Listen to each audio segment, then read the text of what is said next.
Okay, now let's take this three-dimensional example. Okay, let's say that when you projected these points in XYZ direction, let's say that this were the data points somewhere here, and for Y somewhere here, and for Z somewhere here.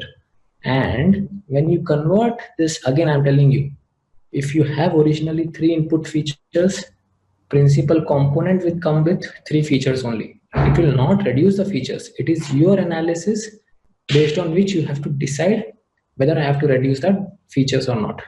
So it will convert this into 3 new input features, PC1, PC2 and PC3. Now it's quite straightforward that most of the information is being carried by PC1. Yes, PC2 also have some amount of information, and PC3 is also having some amount of information. Now it depends on you. Let's say that PC1 carries 90% of information, PC2 carries 5% based on this deviation and the variance what I'm seeing here, and say PC3 has again 5% of information. Okay, so for example, if you can live with 10% of accuracy or approximation, then you can only use PC1 for your analysis, and then you can predict whatever you want to predict the output based on. But if you want to predict, say 91% with you cannot adjust with 10% of approximation. You want, like, I can only live with 5% of approximation. So this approximation what I'm telling is actually in mathematical language called as confidence. So this you will notice in other course, in the second course you will notice, because that's a mathematical part again, which will be taken care in the next course. So this confidence what I'm talking, it's very simple to your English language also. How confident are you that your results are correct?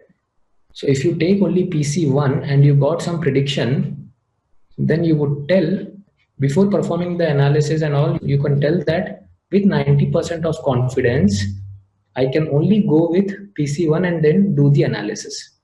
But if you want to be more confident, then it's important that, and what is that confidence value? For example, say you want to be 95% confident. You have to take both PC1 and PC2 or both PC1 and PC3. It's up to you whether you take PC2 or PC3, because now I've taken an equal example for PC2 and PC3, right? Say PC2 has 6% of variation and PC3 has 4% of information, and PC1 has 90% again. Now if I want to be 95% confident for my results, then shall I select PC1 and PC2 or PC1 and PC3?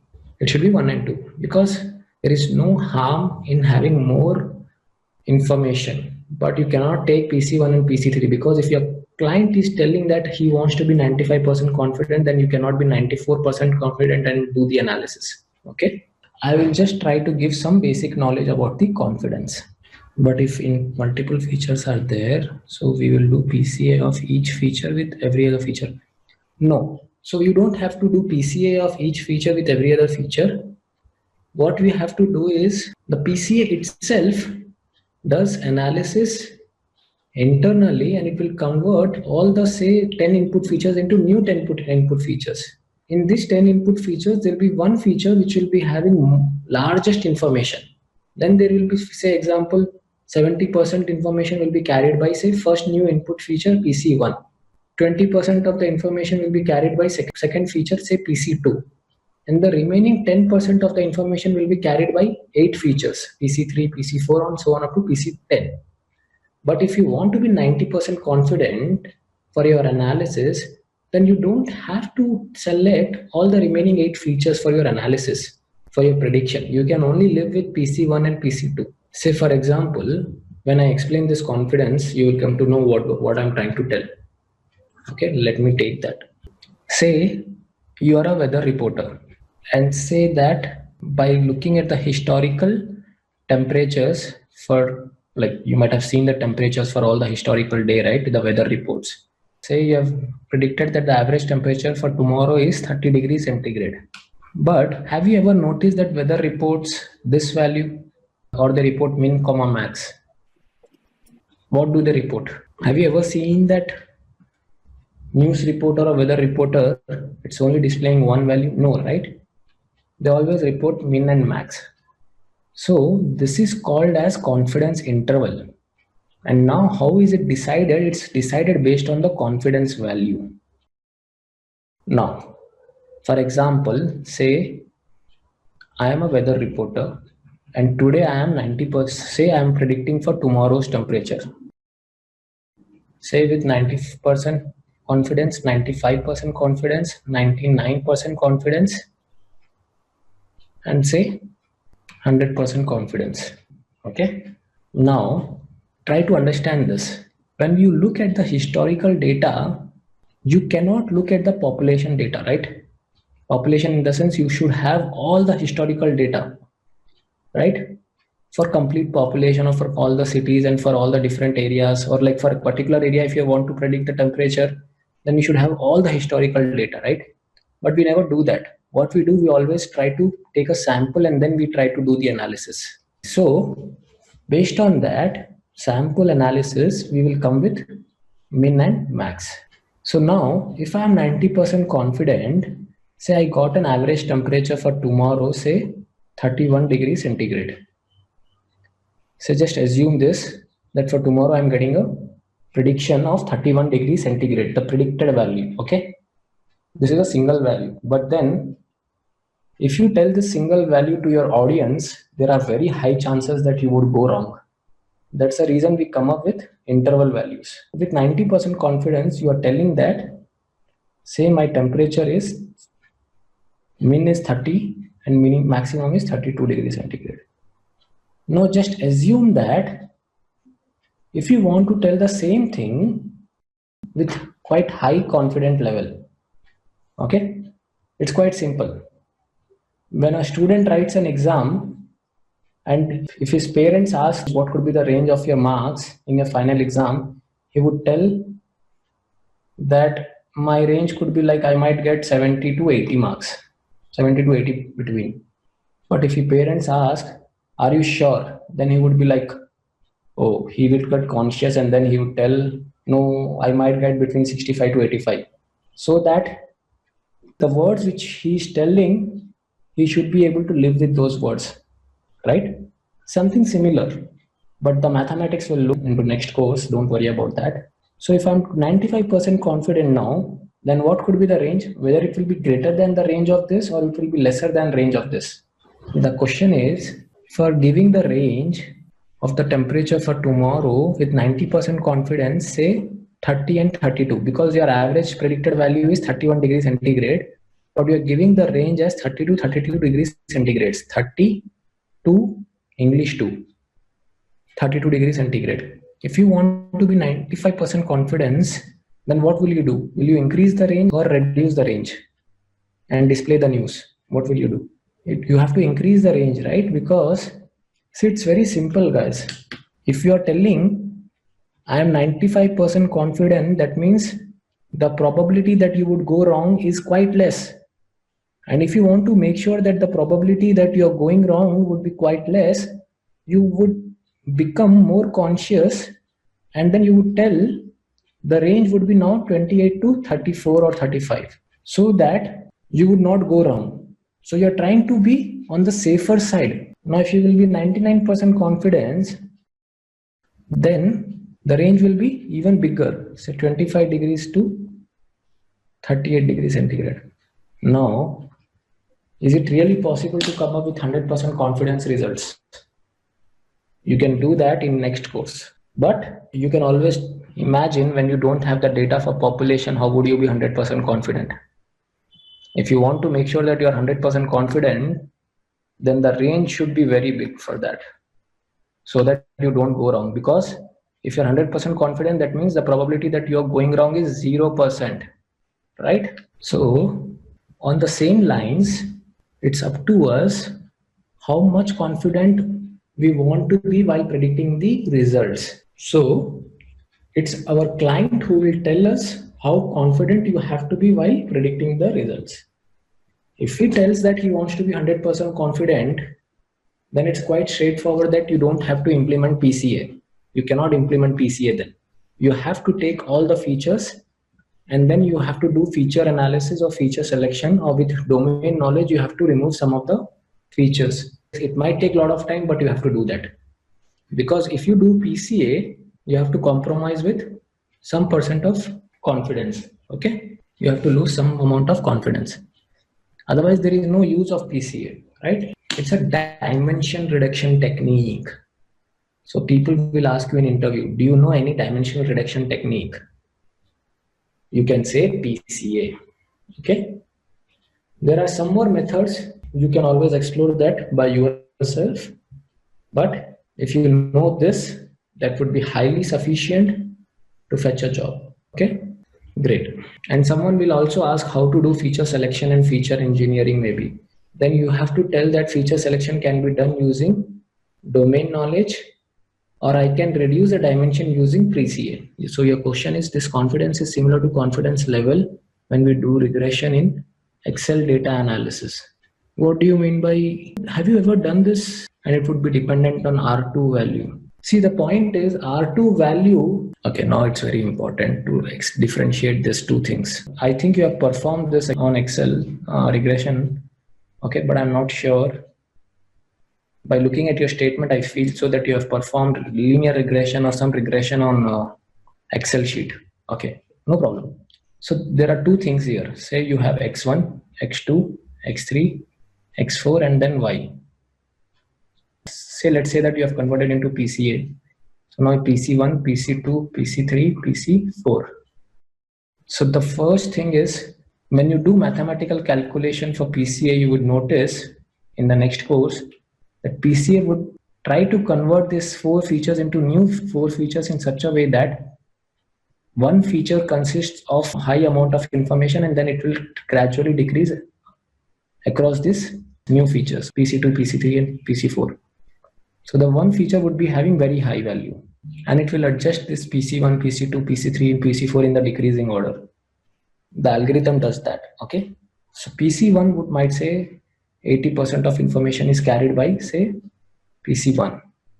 Say this carries 12% of information. Say this carries 5% of information. Then it has to carry 3% of the information of the original data set, X1, X2, X3, and X4. Right? If I'm not wrong, this will sum up to 100. Okay, now when you do your linear regression with this, and when you do with linear regression with this, now say you want to be 95% confident, then what you would do is you would take these 3, or you can take this 3 also, this, and this. But then it's up to you whether you choose this 3 or this 3. I would go with this 3 because anyways at the end we have to take 3 features. So it's better that we have more confidence in our results. So let's say that you are taking this 3. PC1, PC2, and PC3. After performing this principal component analysis, you got this data set. Now this is important here, okay? When you calculate R square value, this R square, first of all, did I talk about coefficient of determination, and did I talk about other coefficient which is adjusted R square in my previous session? Yes, so you remember that, great. So now it's quite obvious that in R square, as I told, if you increase the number of features, if I put one more feature, my value might increase. So I would not check for R square. I will check for adjusted R square always. For multilinear regression, you should always look for adjusted R square. That's one thing. Now, this R square value would be dependent on these features, guys. Okay. And here you are not having any approximations in terms of reducing the features. But here, the adjusted R square, what you will get will be based out of these 3 input features and this output. Right? Here it will be on this 4 and this Y. Here it will be on these 3 features and this Y. So it would be really difficult to compare or tell which R square is better, because this is your post analysis which you are doing. Okay. But I'm not sure I've never together, or you can also check that and you can let me know for any one data set. You can do this analysis and tell me know what is the adjusted R square for this and for this. I have never checked that, but anyways, with my mathematical knowledge, I can tell that Ideally, this R square value should be more than this R square value, adjusted R square value. But then it's always very difficult to compare because this R square is an evaluation parameter of your predictive model. What we are talking about something which is pre-implementation of your machine learning, pre-implementation of your classifier or prediction model. So here we are trying to be how much percentage confident we are with our results. This is the evaluation parameter of the predicted model or the classifier model. So ideally we do not compare, but we can always check that. With respect to the maths, what I am thinking, this R square should be better than this. But then imagine, say you have this input features, say x1, x2, x3 and x4. And when you convert into PC1, PC2 and PC3 and PC4, say that you have PC3 with 8% of information and PC4 with 0%. Then if I am taking now this 3, let's assume that because there is a multilinearity problem with x4, say x4 is say x1 plus x2 plus x3. That means x4 is highly dependent on x1, x2 and x3, right? So it's quite obvious that there is no need of x4, right?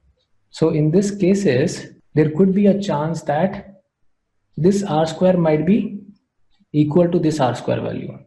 Okay, if you forget to remove this feature while doing the analysis, while implementing the linear regression, as I told, you should always make sure that there is no multicollinearity problem while doing regression. Then I'm not sure, maybe your values might be, you might have some surprises as well. So what you can do is you can perform such analysis in one of the data set and you can always come up with the solution. But ideally, mathematically, when you are performing this PCA analysis, you are just trying to be how much confident with the results. That's what we are trying to tell here. So with 95% confident, okay, or with 95% of the information, I am getting this R square value. With 100% of the information, I'm getting this R square value. Okay, that's the whole story here. Okay, so now, meanwhile, you guys please think for a new puzzle how to solve this. Again, with respect to chessboard, because remember that I'm asking a lot of mathematical puzzles so that you start thinking on mathematical lines and then it will be helpful in the next course. So in the chessboard, as you know, there will be, the chessboards will be something like this, right? So there will be some vertices, the corner points. So let's consider this intersection points are some vertices. Okay, some corners or some intersection points are as some vertices. So these are some points. So you can always calculate how many points are there on a chessboard. Corner points and the intersection points. This point, this point, this point. So with this point, you have to tell me how many triangles can be formed. You know that, right? For triangle, how many points are required? 3 points. First, you have to calculate how many points are there on a chessboard, including all the points of the perimeter and the intersecting points. Count that. You know what is the logic for forming a triangle. For every triangle, you need 3 points. And then you can come up with the answer. Again, to repeat this, your R square value would be, adjusted R square value would be highly dependent on the features what you are taking. So if you are taking then redundant features, then as assumptions of linear regression says that if there is a multicollinearity problem, then the results what you get would be not accurate. Okay, so it's very difficult to comment on the R square value with respect to your PCA. So it depends on the data, it depends on the confidence level, it depends also on the features which you are choosing. Great. Okay, so please think on the lines of puzzle and we'll go with the Python coding. Before going into the Python coding, let's revise few points. When to use principal component analysis. Okay, it's important. Want to reduce your features in a data set, but you're not sure which features to be retained or which features to be removed. So as I told, you have 10 features and you don't have the domain knowledge. Say you're working as a mechanical engineer, you would be having enough amount of knowledge of mechanical projects. Say if you get some project on insurance, you don't know what features should be retained and what features should be removed. But you're pretty sure that if I retain all the features, my computational time would be quite high. In that cases, In that cases, you can go with principal component analysis. So for example, it is important that PCA should not be used randomly for reducing the features. Okay, it should not be used randomly. And then focus should be more to feature engineering if we have sufficient amount of domain knowledge. So as I have been keep telling you, say for example, if you know the dimensions, say you have the features say x, y, z, and you also have one dimension with volume, then do I need volume as a separate feature? No, because volume is already dependent on XYZ. With feature engineering, I can always remove the value of volume from my data set. So that's a domain knowledge, right? So first preference should always be given to feature engineering. And then the third point is, if there is not enough domain knowledge, then it's better to understand the domain first and then try to do feature engineering using descriptive analytics. What is descriptive analytics? All the exploratory data analysis, try to understand if there is any multicollinearity problem, if there are any features which are duplicates, try to understand that and remove those features. And at the end, you should use PCA if you're not able to do anything. Third point is, if you want to ensure that the variables are independent of one another. So for example, if you have 100 features and you don't know if there is any multicollinearity problem exist. So first thing is you have to do descriptive analytics and try to find out. And if you're not able to do that, then the PCA only can decide. PCA will come up with a lot of many features, and based on the information values, you can understand that the high information variables are independent of each other. If you are comfortable making the independent variables less interpretable. Now this point I forgot to tell you. Let me tell what does this point tells. Let's say that you have original data set and then you have come up with an equation. Okay, let's say you're using linear regression. Okay, now let's say you have converted this into principal components and then say this too has say 95% of information, and then you would get a linear regression equation something like this.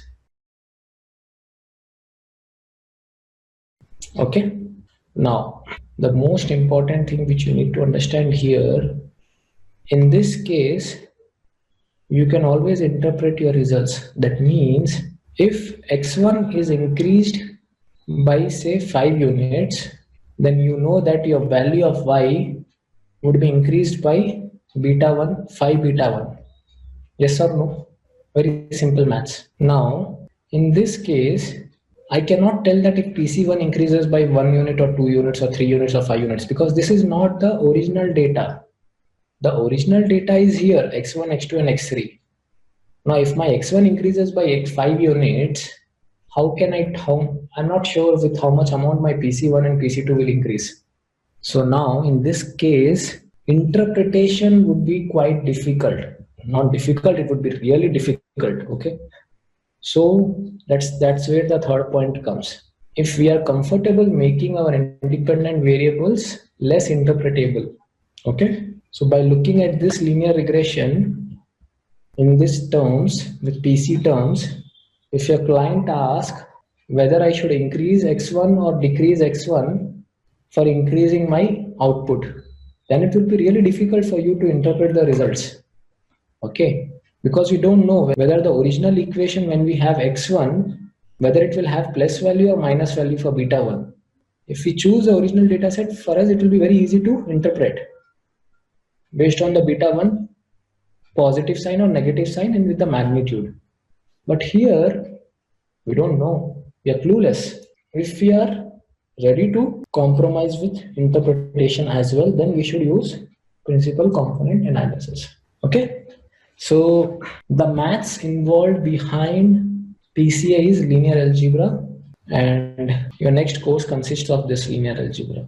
Okay, now the principal component analysis are having two challenges. Perform machine learning algorithm, any machine learning algorithm on the data set which will be provided to you with and without PCA.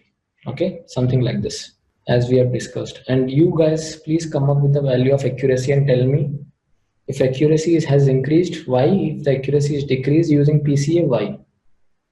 Or if it is equal, then it is y. Okay, and then list down the differences in the results obtained with PCA and without PCA. Okay, without PCA, it's quite simple. Directly implement machine learning algorithm. Import the machine learning import dataset. Use train test split function to split the dataset into training dataset and test dataset, and perform machine learning algorithm. Identify the score in Python. With PCA, first you have to implement PCA that we will learn in today's session, and then you have to repeat the same step which you have done in without PCA, but with a new data frame which will have PCA as the input features. Okay.